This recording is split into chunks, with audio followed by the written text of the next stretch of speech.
If you don't know your routines, if you don't have patterns, practices, or plans for your health, how are you supposed to ever feel your best or even feel better?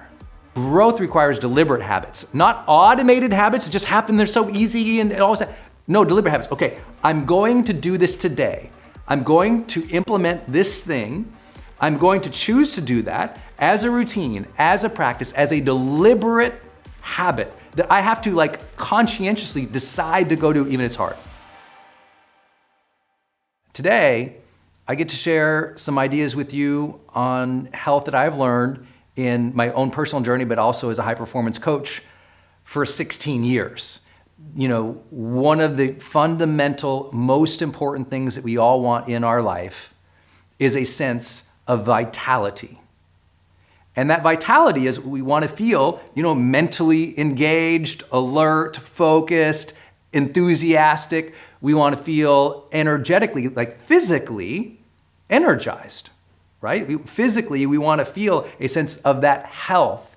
And it's one of really the only 4 things that we all deeply desire. We talk a lot about it here in Growth Day, that you can give anybody anything, but what we all really truly want is aliveness. That's what I mean by vibrancy, connection with others and with ourselves, meaningful pursuits, things that we're doing that we enjoy or see as important or contributing, and growth, like growing as persons. So all of that is really important, but that sense of aliveness, I always put that at the top of that little diagram because it's so important to us. When we don't have a sense of aliveness, even if we have amazing relationships, when we are fatigued and wiped out, we can have the greatest marriage or partner or spouse or intimate relationship, but the zest isn't there. We can have a great job. We can have incredible opportunities to serve. We can love our passions and our hobbies, but if we're wiped out, it doesn't feel as good. I know you all know this. And that is why it's so important that we focus on our health.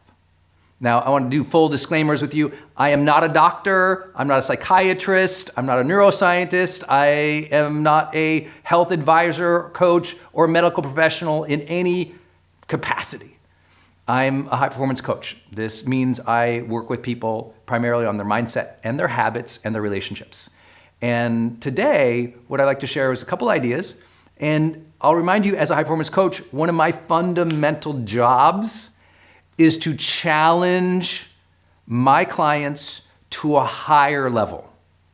So in doing that, I will, of course, share my own journey and my own struggles, but I'll mostly focus on what we've learned in the science. I will also share with you the idea that I'll be empathetic about it, but also I want to be that person who challenges you in this area of your life.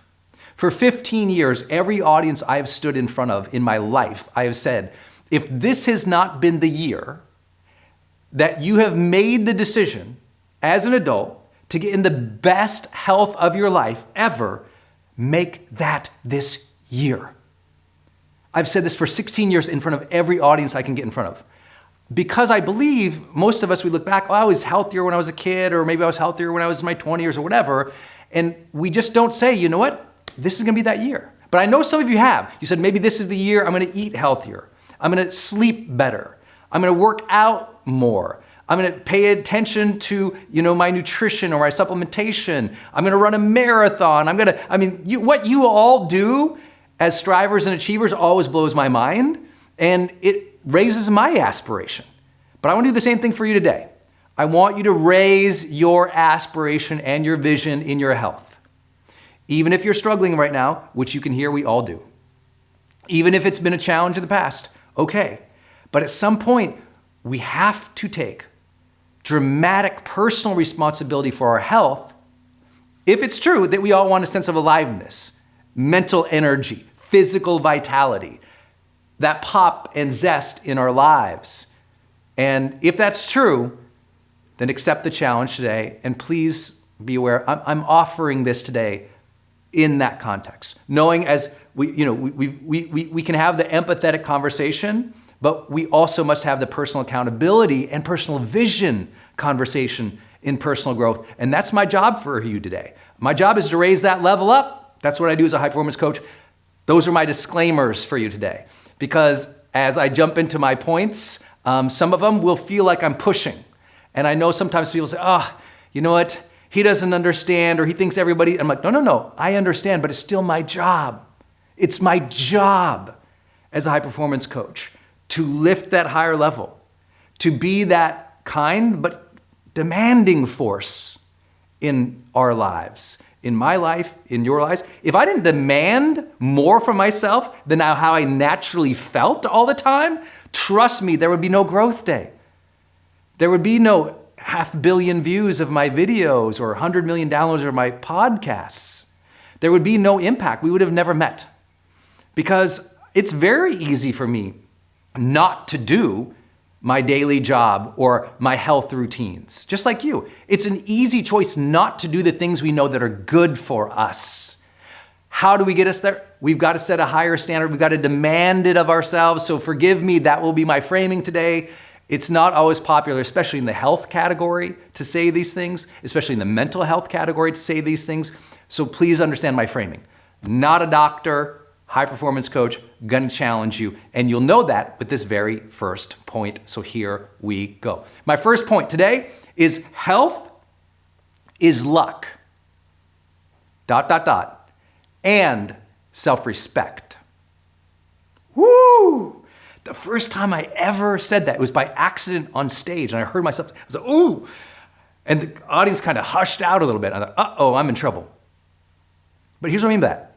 Health, we have to understand, there is a evolutionary and a biological reason that you feel the way that you do, right? It's very important to understand in both, I really believe, mental health and physical health. It is that kind of 50-50 kind of thing. And when we blend it together, by the way. But there's no question that some people biologically feel more fatigued or more depressed or more anxious. We have to understand that you and me are not the same biologically in how our energy might be. And I hope that that always introduces empathy and compassion. That there's a big luck card that we get. I have friends literally who are born without limbs. I have friends who are born with conditions in which their brain functions in very unhealthy ways. I have friends who've died so early of cancer. I have friends who have struggled with mental health. I have friends who've committed suicide. I have friends and family who struggle constantly with all sorts of biological health issues that is quote unquote not their fault. And it's important to realize that. Some of you feel terrible biologically, even though you're drinking all your water, you're eating all your greens, you do move and you do exercise. And so I'm here to say there is no preaching. We all have to take the cards we've been dealt and figure out how to care for ourselves, how to optimize the best that we can, how to improve, even if it's a little bit, incremental by incremental. But it starts with a biological understanding of where we are at. And this is why, again, as a person who's not a medical professional, I'm like, listen, if you don't understand closely how you feel and why you feel the way that you do, please, if you've never done it, go get a full workup of every friggin' health test you can. As an adult, as somebody who's accountable for your health, go get the blood tests. Go see the nutritionists or the dietitians. Go work out with the trainer. Go literally do all the genetic testing that you can do to understand what's up with you. I always tell the story of a friend of mine who's one of my partners in one of my businesses, one of my best friends in the world, who discovered at the age of 40 that, every morning he always had the sniffles and his nose was running and he's clearing his throat and everything, and found at the age of 40 that he was allergic to eggs. At the age of 40. Didn't know, spent 40 years having these reactions that made him fatigued and blowing his nose and everything because he was allergic to eggs. And I think that's a sad thing about our society is that we're not taught or trained or honestly empowered or equipped or served with some simple health support when we were young that says, hey, look, seems like you're allergic to this thing. Don't eat it. I mean, how is that not part of our educational process, right? Or healthcare system that, of course, we would all find out very early on and be tested multiple stages of our life, including every new decade. What are we allergic to? What preconditions might we have? What's our genetic makeup leading us towards? So this is where I say health is luck, right? Health might be luck, but it's your job to be aware. Your job, no one else's. No one's going to come and save you here. You've got to do the testing and see the medical professionals and dietitians and people who can help you optimize and care for your body. I believe that has to be something we demand of ourselves. It's not served to us, at least not in the society I live in. So we have to take accountability for that. So health is luck, ... But here's the thing. It's also self-respect and self-love. This is a hard thing I have to deliver to a lot of clients. I've had to deliver it to teams and employees all around the world. It's a very tough thing to say to people, and I get why people don't like when I do. And when I say it's self-respect, what I mean like this is, I'll give you an example, maybe a metaphor. Would you go to, one of your random neighbor's house? Would you go there and, pull up with a big dump truck of garbage and shovels and just go start shoveling in and breaking their windows and vandalizing their house? Of course, everyone says, well, no, I wouldn't, unless you hate your neighbor. But most people don't know, what are you talking about, Brendon? Would I vandalize my neighbor's house and throw garbage in? Of course I wouldn't. And yet, we vandalize the very temple that we have been given. We throw garbage in the very temple that we have been given. And what I found through years of studying psychology, but also actually doing the academic research and also doing the field testing with all our millions of high-performance clients over the years, is as one's self-respect and self-worth go up, their health habits improve. In fact, often when their health habits improve, their self-respect goes up. I really believe it is a perpetual evergreen loop. Someone with greater self-respect and self-love, of course they want to care for their temple because they care for their life. They care for their energetic force. They see themselves as stewards of the temple or stewards of the energy or the spark inside. They care for their energy levels because they care for themselves. And I've been there. So if you think I'm preaching here, for those who don't know my story, when I was 19 years old, I had suicidal ideation and planning. I'd had a huge breakup in my life. I did not have the emotional tools needed to deal with that situation in my life. And so I fell into a deep pattern of self-hatred and stopped taking care of myself entirely. I mean, entirely. Not eating, not showering, not, doing anything. And so I understand that path. I've been down that path. I've coached through that path. And I have to share with you that we have to be attentive to the deep correlation between how we care about ourselves and think of ourselves and our self-worth and our health practices. It's really vital. It's very important. If you're not taking care of yourself, there's an emotional reason and an identity reason. Something about yourself that you are blocked by, upset about, angry about, sometimes disgusted about, or there's that self-hatred. And so I'm here to tell you that is one reason, especially in the world of mental health, I'm always like, see a therapist. If your health practices have sucked for 2 decades, if your health practice has sucked for a decade, don't blame it on your sweet tooth. Go see a therapist. Get some emotional support to understand what's the underlying thing happening here that I'm not taking care of myself. So I begin our health conversation by recommending therapy if you have not been practicing health habits well, especially over a period of time. There's sometimes trauma there. There's sometimes negative self-talk there. There's sometimes patterns that are hard to break without a professional assisting you. And so I'm always that person who's like, hey, I'm gonna tell you to optimize. I'm gonna challenge you. I'm also gonna say, if you've really struggled with this for a long time, get some help, babe. Sometimes you need that. And so please hear that respectfully from me, because I care about your health. What do I mean by this, other than that with health, is self-respect? Well, you know what? Sometimes when we keep ourselves accountable, when we say we're gonna do something, like work out, when we say we're gonna do something, like eat better, when we say we're gonna do something, take a walk after dinner, when we say we're gonna do something, good morning routine, when we say we're gonna do something, work out with friends, when we say we're gonna do something, sleep at a regular time, and we actually follow through on what we said we're going to do, we become healthy mentally and obviously physically because we follow the practices. Self-respect is earned by following through on what we say to ourselves in a positive light.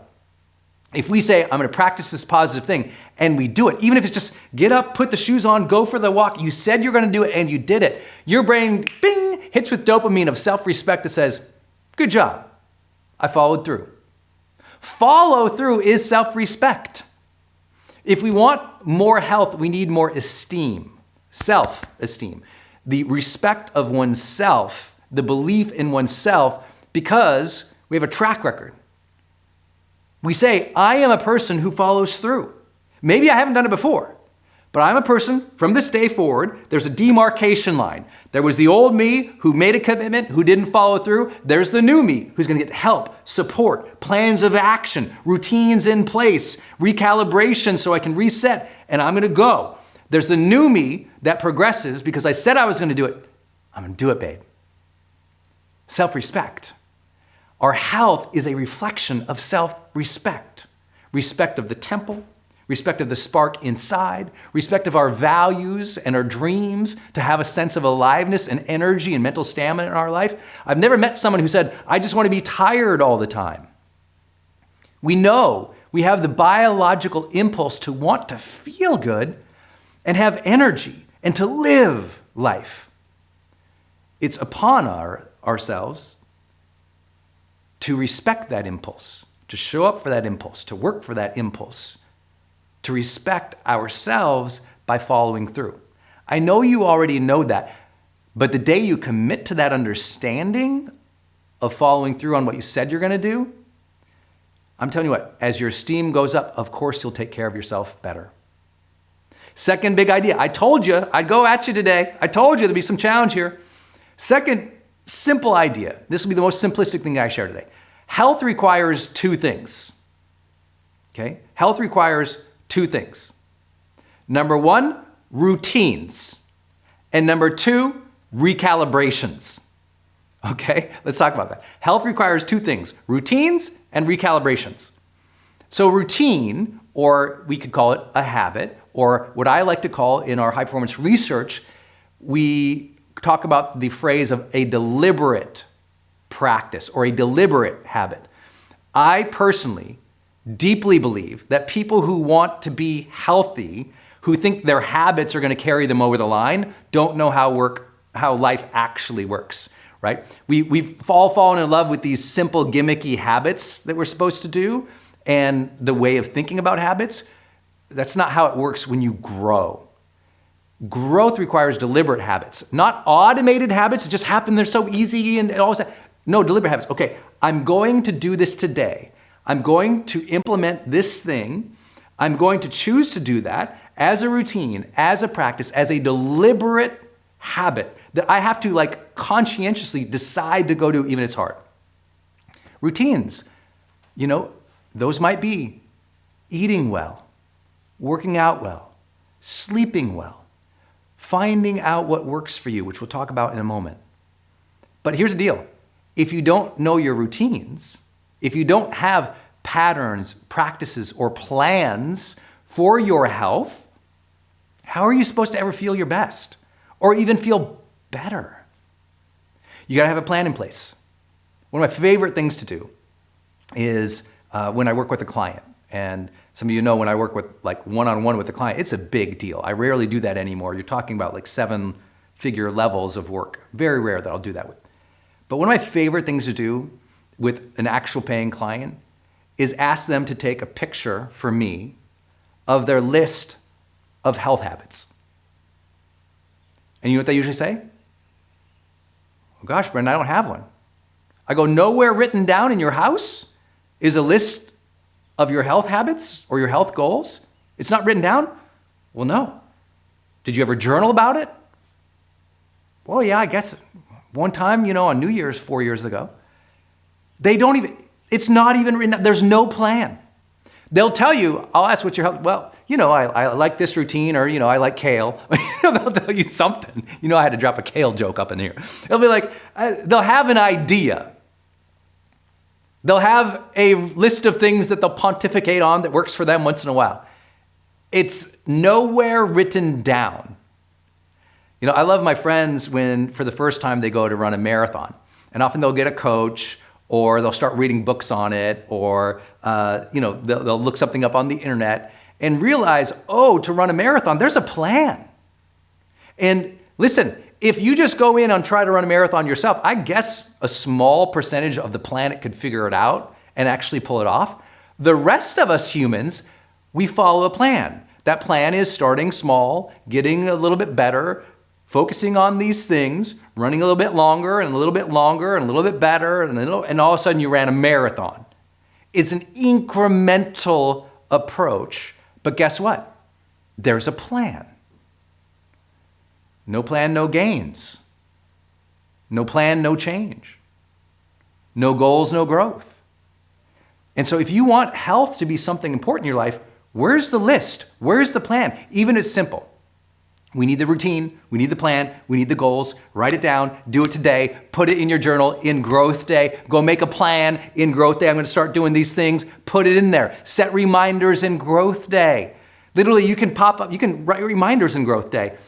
Drink water, have it pop up a couple times a day as a notification. Eat healthy tonight, have it pop up as a reminder. You can set up reminders in growth day, if you didn't know, which are a hugely popular thing for people's health. So go set up reminders. Just go to the plan section of your growth day app after this broadcast today and set up your plan. We need a plan, we need a routine, we need those goals. Also, I said it requires routines and it requires recalibration, because guess what? You're gonna fall off the wagon. You're gonna have a suck day. You're gonna be unmotivated. You're gonna eat that pizza. You're gonna do something that you shouldn't do because your current mood, or the choice of passion or joy or spontaneity or the thing that you like is there. And the most important thing in health isn't just knowing what to do or having that plan. It's recalibrating when you fall off. In the mental health space and the personal coaching space, we both use the same term for this. It's called resilience. It's, challenge, problem, something didn't go the way I'd planned. Can I find my strength again, find my focus again, and keep progressing? Today, we're just gonna call that health recalibrations. Recalibrations. Okay, so what? You didn't work out yesterday and you planned to. Do it today. Okay, you ate the terrible food. Make the better choice for the next 4 meals. It's what people do is instead they made a bad choice, they did something bad, self-hatred increased, and so they stop. They stop trying. You're down on yourself when you stop trying. You're down on yourself when you don't recalibrate after a fail. You're down on yourself when something doesn't go right, you fail, you feel bad about yourself, and you stop. The idea that we talk about here in Growth Day all the time, it's just making self-improvement a way of life. Tomorrow, improve, get better, try again. Okay, you had a huge outburst. Guess what? I have a huge outburst. Do I keep outbursting for hours and hours and hours? No, huge outburst. Whoa, that was off. Let me go recalibrate over here. Let me go on a walk. Let me bounce in place, take 10 deep breaths. Let me lay on the floor, do a release meditation. Let me stand back up, write out my intentions, and go. I don't get down on myself or angry about myself. What I do is go, well, that's not what I wanted. That wasn't my intention. That wasn't good. Okay, recalibrate. So I reset my body, I reset my mind, I reset my intentions, and I go, you got it? That's recalibrating. You don't stop and beat yourself up. You go, okay, let me recalibrate. Reset, right? That is so important. The reset, or what I'm calling a recalibration, is everything. And here's what happens. The longer between incident and recalibration,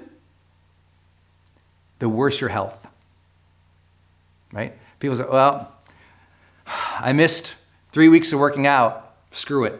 Guess it doesn't matter. No recalibration, so now those 3 weeks turn into 6, turn into 9, turn into years. But if instead of getting down to yourself or stopping, you said, okay, I missed it for 3 weeks in a row. Let me reset. What do I really want here? How can I do better? Let me try again. It's just keep going. I know that's so simplistic, but we have to keep progressing. If we stop, not only do we stop the forward momentum, we decrease our self-esteem. Our self-respect goes down because we know we should be doing something for ourselves, but we don't. And so this is really important to understand and hear. Recalibrate, and make it fast. Like resiliency doesn't take 5 years. You know what? Recalibrations can happen in moments. You maybe had a bad morning, but you're here, you're working on yourself. You're here on growth day saying, you know what?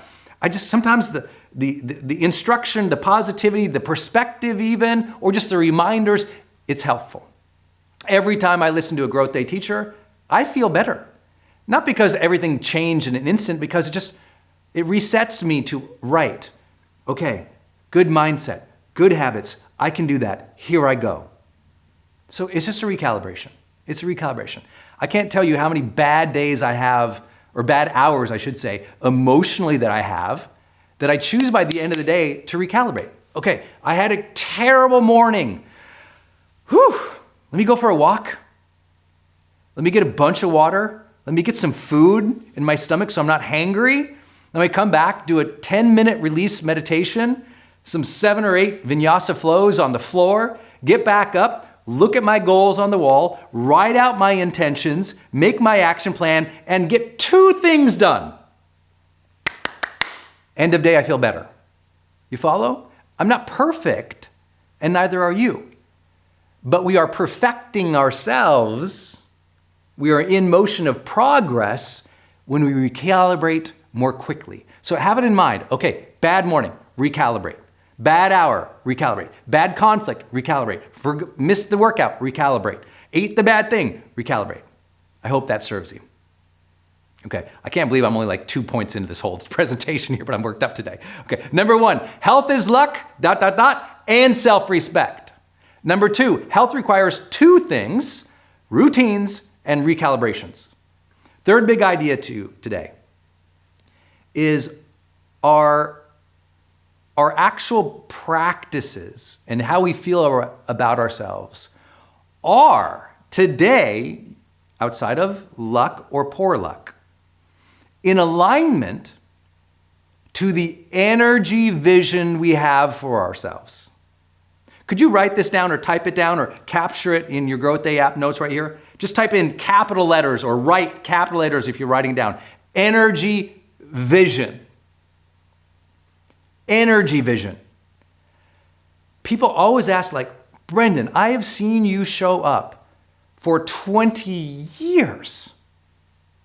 Energetic, positive, confident, ready to serve. I've seen you on stage, Brendon, for literally 9 hours a day for 5 days in a row, and I'm the only speaker. Could you imagine sometimes you do a Zoom for an hour and you're tired? I'm on a stage that's 30-some feet long for 9 hours a day, doing a marathon a day of output, having to eat 4,000 to 6,000 calories just to get through the day. Like, it's a marathon, it's brutal, it's in front of thousands of people. I have to be mentally on all day because I'm teaching all day with barely any notes, having major interactions with the customers and the clients in the audience. You know, the pressure of Olympians there and billionaires there in the audience, in a suit, in dress shoes for 9 hours a day for 5 days straight. And you're still jumping and clapping on day 5, Brendon. How is that possible? I'm like, it ain't luck. That part right there was an energetic vision I had in my life. I said, and it's not because I'm, aspirational. It's because one time I did a presentation and I was friggin' wiped out. Anyone understand what I'm saying? Like, I was wiped out. And I said, I don't want that for my life. I don't want to be wiped out after doing something for 30 minutes or an hour. I'm like, no. I want to be able to give a speech for an hour or two. I want to be able to teach an audience for 2 or 3 hours. I don't want to go up on stage and only sit, because I am lucky and I am blessed that I've got 2 legs and 2 arms. I've got the health ability to take care of myself. I was like, okay, that's a blessing. I have friends who don't have that. I have friends who are keynote speakers in wheelchairs. How dare I not care for myself and physically utilize the gifts I've been given? Okay, Brendon, you don't want to feel exhausted. You want to have the energy to serve. And you want to have the energy to serve and then be awesome for your family and your friends and your peers. You got to demand something of yourself to get there, kid. What's my energy vision? How do I really want to feel? How do I want to feel mentally, emotionally, physically, spiritually? That is an energy vision. That's an energy vision. And I had to set that in my life. Most of that came from pain. I was mentally and emotionally exhausted, depressed, suicidal, and I knew I didn't want that. The car accident I had at 19 years old, at a time when I was suicidal, helped me realize I didn't want to die. I just didn't know how to live. It helped me realize I didn't want to feel like that anymore. I just know how to feel better. And that's why I'm here today. That's what got me into personal development. I was a young, dumb kid from Montana who had no idea how to feel better. And I said, you know what? I want to feel better. So I started reading books in health. I started reading books in psychology. I started buying the audio tapes and the motivational courses. I started listening to the coaches. I started reading the health magazines. I started going, I want to feel amazing, not terrible. An energy vision. I want to be able to serve on stage for hours at a time. I want to be able to show up on a moment and get myself in an emotionally good place to serve. I want to be able to endure not 1 or 2 years of this industry that is so challenging, to be an entrepreneur, to be a leader, to be a business owner, to be literally called upon by like the biggest influencers and state leaders and company. Like I gotta be able to get on. And listen, I even remember during the pandemic, I was like, man, I guess I can let out a little bit off here because, I'm not on that stage anymore where I got to be Brendon on the stage for all this time.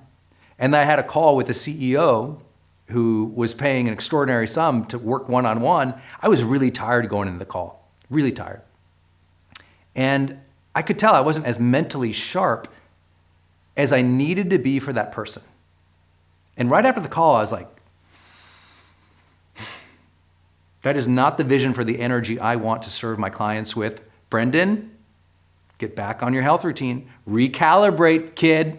You got to recalibrate, kid. This person deserves more of you.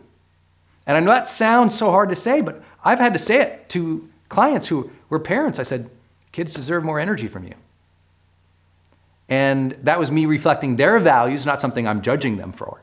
It was, I know their vision. I know how they want to feel, act, behave around other people, not because they feel like they have to, because they want to. Like, who are we as human beings if we don't have aspirational images of who we can be and to grow into that, even if it's hard? We got to have the aspirational image of who we can be as parents, or we'd all just default to the immediate ease and comfort of treating someone the way we'd want to treat them in the moment. Screaming, hollering, yelling, hitting, smacking. These things happen when we don't demand more of ourselves or have a better vision of ourselves. And in no other area of life have I ever worked with more clients where I realize they lack the vision than an energetic vision. They'll think about it. But you know what? Most people, I want to make $1 million. They're so unattuned to having any energetic vision. How do you actually want to feel? What emotions do you want to feel and experience every day?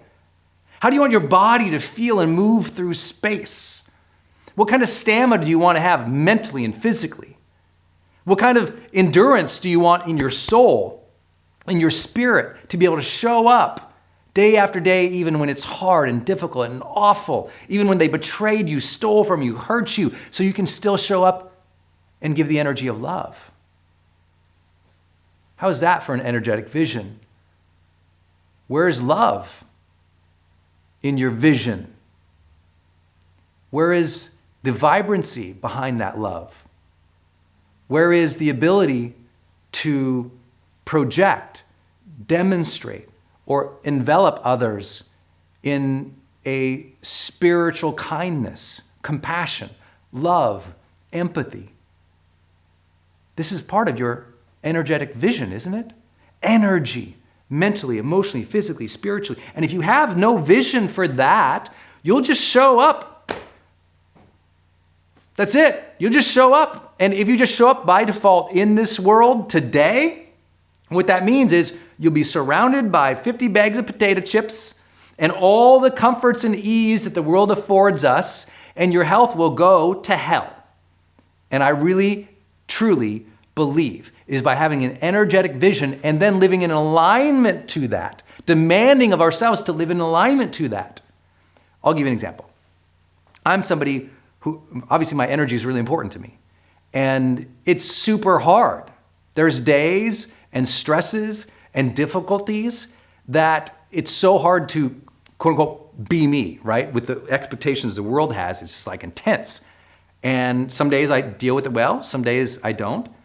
But if you follow me around for a month, you're like, look at all these things this guy does to care for his health. Mental health, emotional health, physical health, from all the notes and the journals and the plans of everywhere I have around, to how I literally lay on the floor multiple times a day to realign my back and my hips, to my breathing patterns, to how I choose to work out, to what I eat, thank you, my wife Denise, compared to what I would probably eat. Like, we'll talk about that social support in a minute. All of these things are trying to live in alignment to the aspirational person I want to be and to the best of who I know I can be.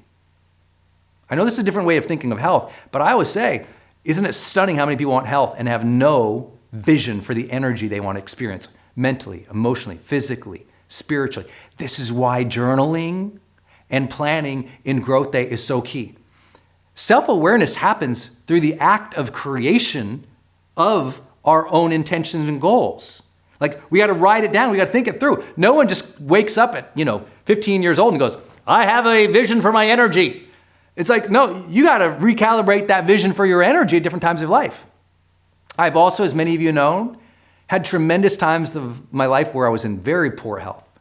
Some of you know I had a major brain injury. I, snapped my wrist pretty much clean off, threw out my hips, broke my ribs. Like, I've been in hospital beds 3 times in my life where I thought I was going to die. I have gone through enough of the health journey. I've been with thousands and thousands of people in real experiences as tremendous poor health had befall them. And I hear the stories literally every day from so many of you. It's not a surprise, and it's not fair. And it is a lot of luck. And that is why we must also take control of our lives, have a vision, and live in alignment to it. And as we live in alignment to it, self-respect, baby. Self-respect, better health. It becomes a beautiful loop. Fourth big idea today. You have to find what feels good for you. You have to figure it out. My friend Adrian, who teaches yoga with Adrian, someone I just love. One of the great original, big online yoga teachers. Just an amazing, amazing person. I think her whole brand was like, find what feels good. I loved that. And it's a very common saying in the health circles, but I feel like a lot of people don't run in health circles. And so what feels good for you? Like what feels good for you? Like genuinely feels good mentally, emotionally, physically, and spiritually. You need to journal about that. What feels good to me in my health practices? So I'll give you some of mine because I want to make these tactical as well. For me, what feels good for me personally, and it's not the same for everyone, what feels good for me, as an example, a calm, slow morning. I'm pretty dumb in the morning. I'm slow to rouse in the morning.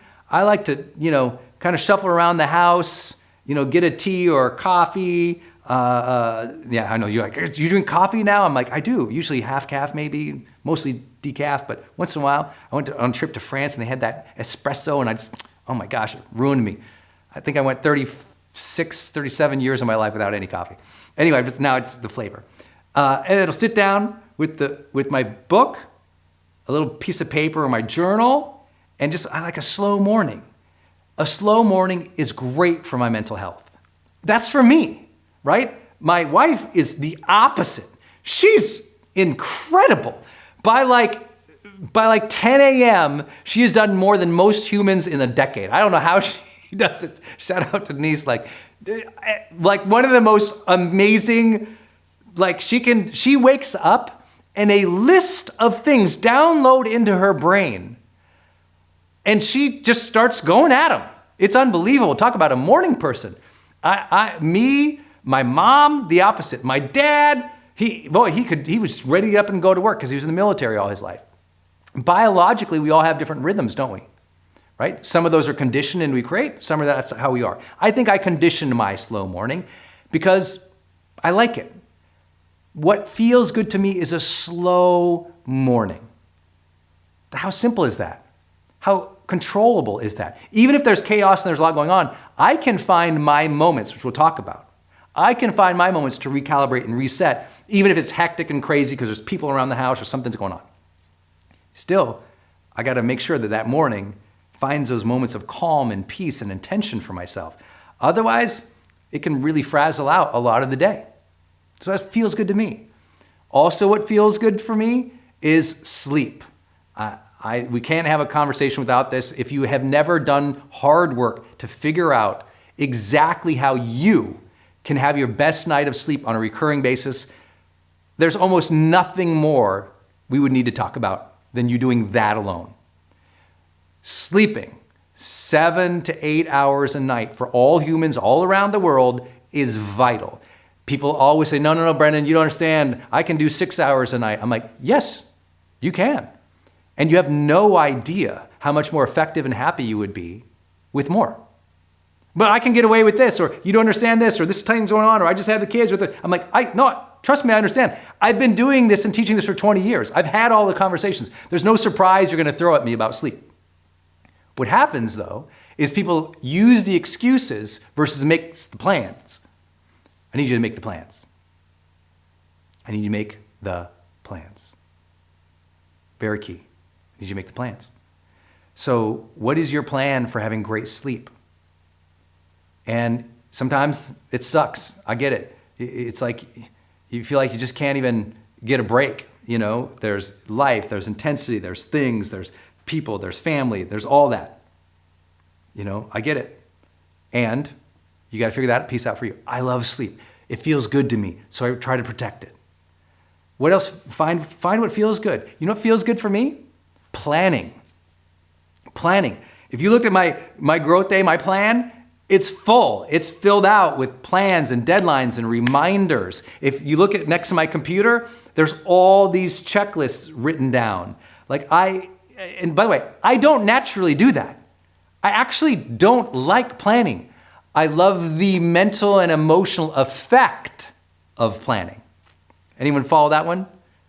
Yeah, you guys see, right? That's the difference maker for me. I don't like the act of sitting down and doing it. It's not like I find tons of joy in organizing my life. I just don't. I love the mental clarity, the peace, the progress that comes from making plans. Write down your goals, write down your deadlines, identify your projects, know who you need to reach out to, know who you're waiting on, know what your priorities are of the day. If you need any advice on this in Growth Day, remember, you can go to the Learn section, you can smash the Watch Past Events, and you can watch an entire month of training on productivity. You can go to your courses and watch an entire training on the habit of productivity from the world's the world's largest research study on high performance habits. That high performance habit builder course that you have unlocked in the course section of your app. Just go to the Learn section, go to courses, and you can see high performance habit builder. There's a whole section just on productivity. And that productivity isn't done just to get ahead and to succeed. It's because you feel better when you organize your life better. When you lead life and live life with more intention, when you have a little bit more clarity, you feel better. Strip away someone's clarity, their intention, their connection with what they need to do today, and misery sets in over time. We just know it. With no connection to our intention and our future, we feel less motivated and good today. That's why the plan is so important for me. What else feels good to me? Less carbs. I love to eat them. I don't like the feeling afterwards. I love to eat them. The feeling afterwards does not align with my energetic vision, right? So I would be a person who, my natural tendency would give me all the potato chips, give me all the pizza, give me all the bad food 24/7. But the effect of it doesn't align with my energetic vision. And I know when I do those things and I feel terrible the next day, it's so out of alignment for what I want energetically in my life, my self-respect goes down. I get down and I'm less productive, happy. Does that make sense? Very key to understand. Very key to understand. That's for me. Again, I'm sharing you my things. Another thing I know feels good for me, because people always ask, I'm like massive amounts of water and electrolytes every day. I really believe most people are so dehydrated, they have no idea that most headaches, as an example, are tied to dehydration. Most people have no idea that their physical stiffness and inflammation happens because they're not having enough water go through their body. A lot of people are so dehydrated and they're shocked when you just drink some more water and really? And they start doing that. This changed my life. Oh my God. And now they have fancy little bottles all around the house and they carry them along with them, I think it's important that most people realize how critical hydration is to their lives. So I have to learn that. I also know that what feels good to me is a body that's not inflamed by terrible diet or things that I drink or consume that increases inflammation. As inflammation goes up, fatigue goes up. As inflammation goes up, weight goes up. As inflammation goes up, life expectancy goes down. You want to find one or two main culprits of dis-ease in our health, physically, inflammation. A high inflammation diet kills you sooner. So we have to figure out okay, we have to study what are the things that inflame my body. That's partially knowing what you might be allergic to, right? Your food allergies, as an example. But also just the basics of understanding certain things that you eat or consume tends to elevate your level of inflammation. And if you don't know what those are, see a dietitian, a nutritionist, go read some books, watch some videos on YouTube about anti-inflammation diets. And you'll see it completely changes your life. It did for me. Another thing that works for me is supplementation. I take supplements every day that help me with focus and energy. And I do that, as many of you know, for my condition. I had a brain injury. And with a traumatic brain injury, it took a long time to heal from it. And I use supplementation to increase oxygenation, blood flow, and help me maintain the focus, maintain my energy mentally. And so that was important to me. You have to find out what's important to you. I had medical expertise supporting me in finding that. I didn't want to take a bunch of prescriptions. I just wanted to find out natural supplementations that could help me, and I did that. So I have a lot of adaptogenic herbs, as an example, to help me stay a little more focused and deal with stress. That supports me. You have to find out what supports you. I always tell people, if you haven't optimized your supplementation yet, you haven't even started the health journey. I'll say that again. If you haven't figured out how to optimize your supplementation, you haven't even started your health journey. Because you wouldn't know what to supplement with unless you explored your own diet, your nutrition, and your energetic goals. Okay, I'm gonna move on from those are mine. Those are the key ones that really help me. I'll move on to a couple other big ideas that we know from research. You want a healthy life? Point number 5 here today, social accountability. Social accountability. Having other people around you who are healthy is as important as quote unquote biological luck. It's true. The people around you really do shape your expectations and how you show up in the world. And in this category, more than anything else, if the people around you tend to be healthy, whether that is emotionally healthy, mentally healthy, physically healthy, your odds go way up, especially the odds of conscientious discipline and design. Your ability to surround yourself with people who are in a good place is one of the great gifts of our life. We are social animals. A lot of what we do in life is mimetic, meaning we kind of copy what we see of others. We set expectations on ourselves of what we see of others. A lot of our behaviors, our habits, our mental models are really a fact of sociology. And when you understand that the people you surround yourself with, you talk with, you look at, you work out with, you're around, you're healthier. I am a greatly healthier person in my life because of my wife. And for most men out there, or those who are partners in couples where one other partner is healthier than the other, that's one of the greatest gifts of all time. You know, I'm a way healthier person. I don't think I knew what kale was until I met Denise. What's kale? What you talking about? Like, I had no idea. No idea. Broccoli? What? Why? Wait, how come it's dark like that? I mean, is there no cheese on it? I had no idea. So that was important for me to learn a lot about. And all of my friends in the health and wellness category, like being around them all the time and seeing their posts and their Instagrams, or being at conferences and studying their work, or going to conferences that are about health, surrounding myself in an ecosystem has made me healthier. It really has. If you look at where I grew up to where I am now, I mean, it's totally different peer set. And that was by design. You might not get to choose your biology or all your family, but you get to choose your peers and your friends and the inspirations who you follow or learn from, especially in this category of health. Once you have that energetic vision, I promise you'll surround yourself with better people. Social accountability, work out with friends, get a trainer.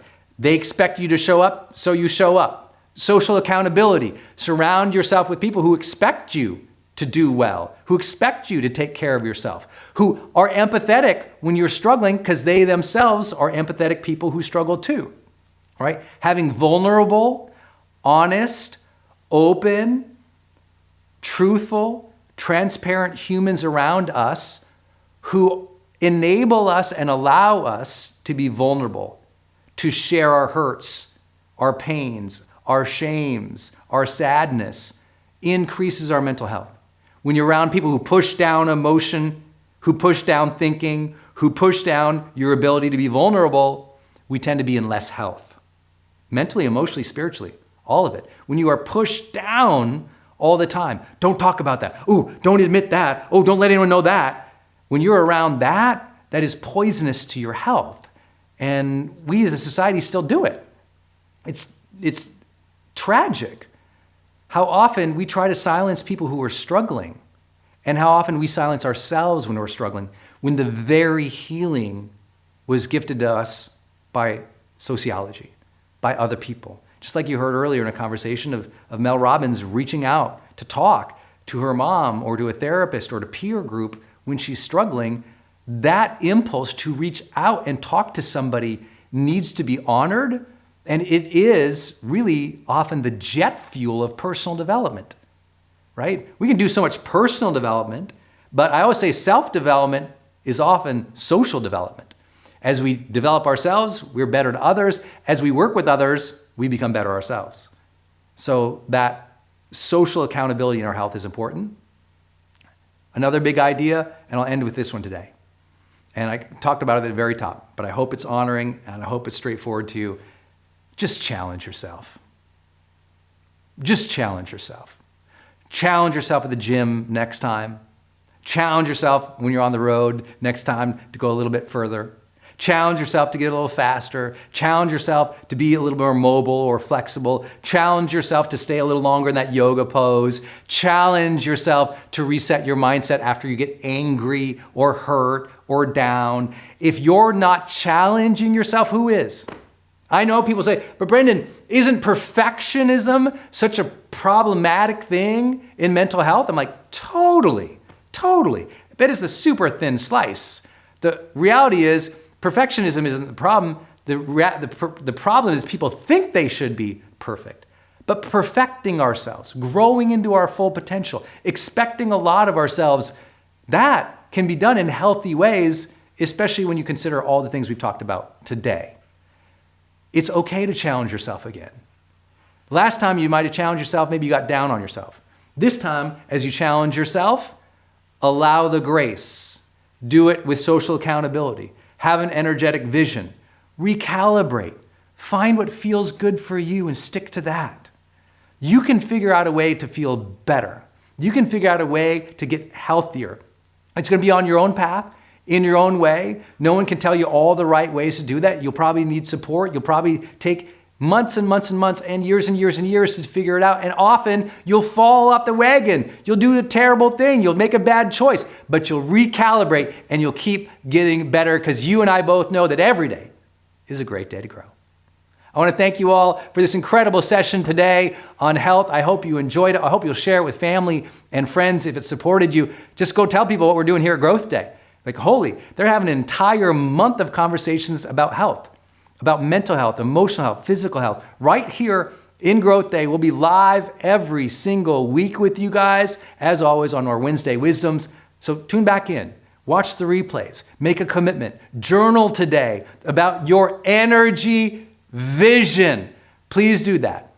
Please stay on path. Please take care of yourself. Please be kind to yourself. Please practice self-respect and self-love. You deserve a vibrant and energetic life. Do your work to move towards that, to align with that, to honor that impulse, and know that you don't have to do it alone. We're all doing it together. We're all figuring it out together. We're all on this journey together. That's why we always say every day is a great day to grow together. Thanks, everybody. Talk to you next time.